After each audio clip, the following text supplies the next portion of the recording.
ministro.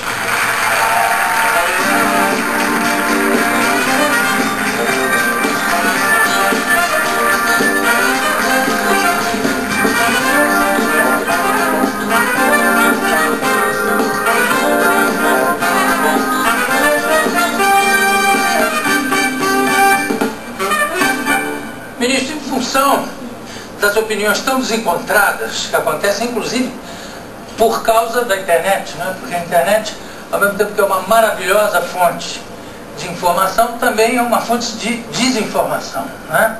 Verdade. Então, no momento desse, você precisa ter muita cautela. E eu, claro que ninguém quer que se repita o que aconteceu, o que já aconteceu em relação a outras coisas, como na época da ditadura, que se dizia que o Brasil era uma ilha de paz e tranquilidade em meio a um mundo absolutamente transtornado. Eu queria falar em relação à gripe especificamente.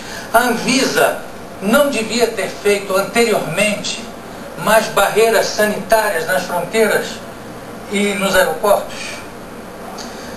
Olha só, João, vou começar a contar uma história. É importante isso, né? Você fica à vontade, porque o programa é todo seu hoje. Bom, há cerca de 90 dias atrás, quando a Organização Mundial da Saúde deu um alerta mundial de que tinha alguma coisa diferente que estava acontecendo no mundo.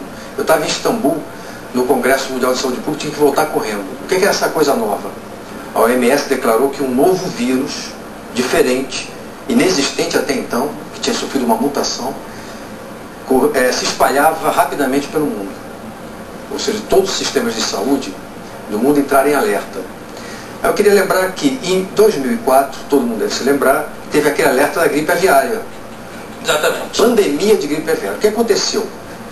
Aquela pandemia acabou não acontecendo porque aquele vírus, ele não tinha uma grande capacidade de se transmitir de pessoa para pessoa. Era só de ave para ave. Exatamente. Então, mas, por outro lado, aquele alerta trouxe um grande benefício para todos os países do mundo e para o Brasil. Por quê? Porque a partir de 2004, nós começamos a nos preparar e preparamos um plano que envolvia treinamento de técnicos, de especialistas, um plano de mídia. Informação numa situação como essa é uma coisa tão importante quanto a assistência médica. Compra de medicamentos, eu vou falar um pouco disso depois. Compramos lá atrás e temos estoque. Estruturação de uma rede de centros de vigilância epidemiológica. O que é isso? É uma inteligência de saúde pública que 24 horas por dia está recebendo informações. Tem uma coisa esquisita aqui na Amazônia, tem uma coisa estranha lá no sul. Médicos, epidemiólogos decodificam isso e dizem, olha, essa coisa estranha não é estranha, é uma doença conhecida, está resolvido. Não, isso é uma coisa nova. Estruturamos essa rede, equipamos laboratórios. Então, quando o OMS deu alerta, 7 horas depois, a minha equipe estava reunida no Ministério da Saúde, um grupo executivo interministerial, e nós começamos a colocar em alerta o que foi, então, o primeiro momento. Nós tivemos 2 momentos até agora. Esse é muito importante. Qual é o primeiro momento? Uma doença apareceu no México, começa a se espalhar pelo mundo. O que eu tenho que fazer? Tentar impedir que ela entre no Brasil. Durante 80 dias, nós conseguimos manter essa doença fora. Ela entrou, mas sempre através de pessoas que tinham vindo de fora ou que contaminaram outras pessoas aqui no Brasil. E como é que a gente fez nesse primeiro momento? Primeiro, um forte componente de vigilância sanitária, a Anvisa.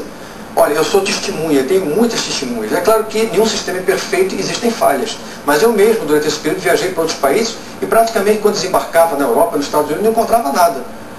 Às vezes um cartazinho tímido num canto, dizendo que tinha uma doença nova por aí. Aqui, não tinha dificuldade de termômetro, porque no Japão, na China, parece que saíam pelas ruas medindo a temperatura. A China é um caso extremo, a gente pode depois falar um pouquinho da China, né? Tudo bem. Mas aqui, o que nós fizemos? Vigilância e detecção de todos os casos que entraram. Clínica, tratamento de todos os casos, exame laboratorial para todos os casos e estabelecer a rede de contatos. Imagina só, o cidadão vem de Nova York, desce em São Paulo, de São Paulo ele vai para o Rio, do Rio vai para Porto Alegre. Você tem que seguir esse cara, todos os contatos que ele teve, todas as pessoas com quem ele teve contato, mapear todo mundo e passar a monitorar essas pessoas. No primeiro momento, inclusive, com quarentena voluntária. A pessoa fica em casa e o pessoal da vigilância sanitária ou ia pessoalmente ou telefonava. Foi isso que permitiu que durante 80 dias nós impedíssemos que o vírus circulasse. Chega um momento, Jô, que a quantidade de pessoas que veio para o Brasil com o vírus e que entrou em contato com outras pessoas se tornou tão grande... É um efeito multiplicador. Proporção geométrica. Que em um desses momentos, essa barreira de contenção foi rompida. Foi há 2 semanas atrás, quando o Ministério da Saúde declarou: a partir desse momento, nós informamos que o vírus circula no território nacional. Já estava circulando no Canadá, na Austrália, na Inglaterra, no México, nos Estados Unidos, no Chile, na Argentina. Agora, por exemplo, na Europa e na Inglaterra, o número de mortes pelo vírus é assustador, né? Quer dizer, uma coisa... O maior número de mortes é nos Estados Unidos. Que é de até o quantos? momento, cerca de 200 e poucos óbitos nos Estados Unidos. Quer dizer, não se fala, por exemplo, de milhares na Inglaterra? Não. Dezenas de milhares? Não, isso de casos. Estima-se. Casos. De casos. Estima-se que para cada caso que você registrou e diagnosticou laboratorialmente, existam N casos de pessoas que apresentaram sintomas frustros. O vírus pode estar no teu organismo e você apresentar um mal-estar, uma coisa muito discreta, e você fica curado sozinho. Aliás, essa é a grande maioria das pessoas. Bom, inclusive porque, pelo que eu estou sabendo, a mortalidade por causa desse vírus é muito menor do que a mortalidade por gripe comum. Eles são muito parecidos. Posso continuar contando a historinha? Essa história é boa. Quando eu não interrompo. É que essa história é o seguinte, então, apareceu lá fora, estava tentando entrar no Brasil. Entrou e a gente foi contendo, chegou o momento, rompeu. Aí ele está circulando. Tem gente que acha que o vírus está andando por aí. O vírus não tem perna, nem voa, nem anda de moto. O vírus passa de pessoa para pessoa. Então, quando a gente... Mas ele é aeróbico. Ele passa, ele é transmitido pelas gotículas. Ele não voa, mas pula. Salta. Então, olha só. Vírus piolho, vírus fuga. Se você filmar em slow motion uma pessoa depois que ela espirrar, você vai ver uma nuvem de gotículas. Dentro dessas gotículas está o vírus. Olha que coisa importante. Essas gotículas, elas vão se depositar. Se você está próximo da pessoa que espirrou, ela pode projetar essas gotículas em você. Você pode inspirar alguma dessas gotículas. Mas essas gotículas podem se colocar sobre superfície. O cara está no teclado no computador, espirrou, está ali em cima. Uma outra pessoa vem, coloca a mão, leva esse material ao rosto e nós, ao longo do dia, inúmeras vezes colocamos a mão no rosto sem perceber. Por isso a recomendação de lavar bem as mãos várias vezes ao dia. Por quê? Ele pode sobreviver entre 24 e 72 horas. Até 72 horas. Até 72 horas. Também há uma recomendação de espirrar, colocar o braço ou o cotovelo na frente da boca.